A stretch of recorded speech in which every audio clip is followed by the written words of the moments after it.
Assalamualaikum dan salam sejahtera diucapkan kepada Encik Muhammad Fawis bin Bakri, iaitu pensyarah bagi subjek CBP 2021 Debat Bahasa Melayu dan rakan-rakan sekalian. Nama saya Nur Alia Diana binti Saleh dengan nombor matrik di 201920911037.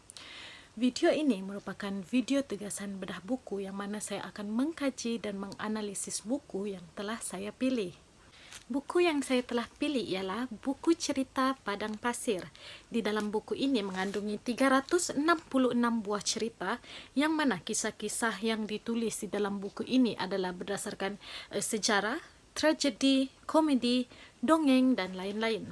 Setiap cerita yang ada dalam buku ini sangat menarik dan mengujahkan di mana pihak penerbit meninggalkan kesan yang mendalam di dalam jiwa seseorang dan mempunyai banyak pengajaran serta nilai murni yang baik yang patut untuk kita contohi dan pelajari. Disebabkan masa yang diberikan adalah singkat, iaitu 10 minit sahaja, jadi saya akan menceritakan dua daripada 366 cerita yang ada dalam buku ini yang sangat menarik perhatian saya. Cerita yang pertama yang akan saya kongsikan yang ada dalam buku ini bertajuk Harun Al-Rashidin dan si Gadis. Di dalam cerita ini menceritakan Harun Al-Rashidin yang mana ketika ia telah memasuki ke dalam biliknya, beliau terkejut apabila mendapati seorang gadis sedang tidur di atas katilnya. Gadis itu terjaga dalam ketakutan apabila menyedari kehadiran Harun Al-Rashidin. Harun Al-Rashidin pun menenangkan gadis itu dan bertanya bagaimana dia boleh berada di situ. Si gadis pun menceritakan bahawa dia telah dibeli oleh seorang raja dengan harga yang sangat besar, iaitu 10,000 dirham. Namun belum sempat pun putera itu membawanya pergi, dia telah diculik pula oleh sekumpulan lelaki.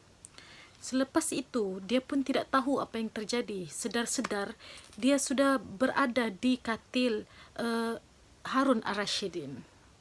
Harun Al-Rashidin ini pun berasa aneh dan pelik apabila mendengar cerita gadis tersebut. Namun disebabkan Harun Al-Rashidin ini merupakan seorang yang sangat baik dan budiman, beliau tidak menghukum gadis itu, sebaliknya menjemput gadis itu makan. Kerana Harun Al-Rashidin ini berasa kasihan dengan nasib yang menimpa gadis itu. Harun Al-Rashidin berjanji akan menghantar gadis itu pulang ke rumahnya apabila selesai makan. Namun, tanpa disangka-sangka, rupa-rupanya gadis ini tidak bersikap jujur.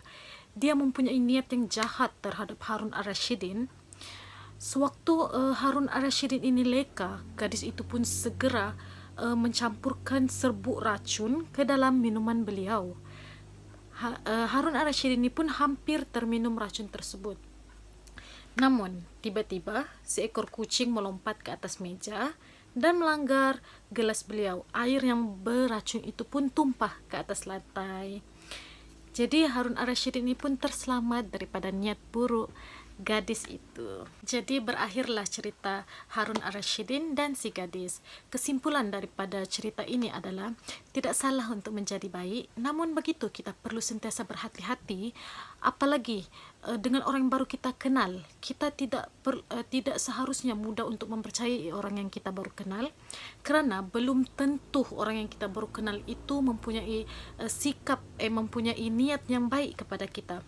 Oleh itu, sentiasalah berwaspada dan sentiasa meminta perlindungan daripada Allah Subhanahu wa taala agar dijauhkan daripada perkara-perkara yang tidak baik. Cerita yang kedua yang cukup menarik bagi saya yang ada dalam buku ini bertajuk Kisah Si Nelayan. Cerita ini menceritakan di mana seorang nelayan tinggal di tepi pantai namun tidak mempunyai nasib yang baik kerana beliau tidak mendapat sebarang hasil tangkapan laut. Ketika dalam perjalanan pulang ke rumahnya, dia telah terserempak dengan seorang lelaki yang tengah dalam kesusahan. Lelaki itu meminta bantuan kepada si nelayan untuk membantu kudanya yang tersangkut di dalam lumpur. Nelayan tersebut pun segera memberikan pertolongan sehinggalah kuda tersebut berjaya dilepaskan. Sebagai balasan, lelaki berkuda itu memberikan satu petuah kepada nelayan ini. Petuah yang diberikan lelaki itu adalah ketika ingin mencari tangkapan laut, lelaki itu menyuruhnya turun ke laut dengan kaki kanan. Dia pasti akan memperolehi hasil tangkapan yang banyak. Oleh itu, nelayan tersebut pun mengikutlah petuah yang diberikan oleh lelaki tersebut. Sejak itu, kehidupan si nelayan mula berubah. Dia tidak lagi pulang dengan tangan yang kosong. Hinggalah suatu hari, dia telah terlambat sehingga ditinggalkan oleh kapal. Dalam keadaan yang tergesa-gesa itu, dia turun ke laut dengan kaki kiri. Semasa di laut, berlakulah ribut yang dahsyat sehingga nelayan itu hampir lemas. Sejak daripada itu, dia sentiasa berhati-hati dan turun ke laut dengan menggunakan kaki kanan sahaja. Jadi, sekian tamatlah cerita tentang si nelayan. Kesimpulan daripada cerita si nelayan ini adalah, sebagai umat Islam, Rasulullah kita telah mengajarkan kita untuk memulakan sesuatu yang baik menggunakan kaki atau tangan kanan terlebih dahulu. Ia merupakan amalan yang sangat disukai oleh Nabi Sallallahu Alaihi Wasallam, terutamanya dalam amalan yang melibatkan ibadah, antaranya tertib berwudu, mandi, dan lain-lain.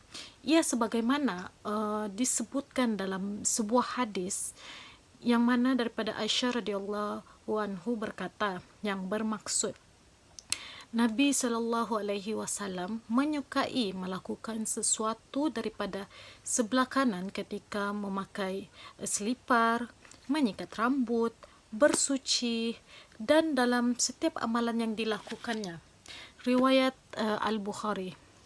Menerusi hadis itu, umat Islam juga disunatkan mengutamakan yang kanan dalam perkara yang melibatkan kemuliaan dan keelokan seperti adab makan, minum, berpakaian, menaiki kenderaan, memakai selipar, menyikat rambut, bersuci, memasuki masjid, dan sebagainya.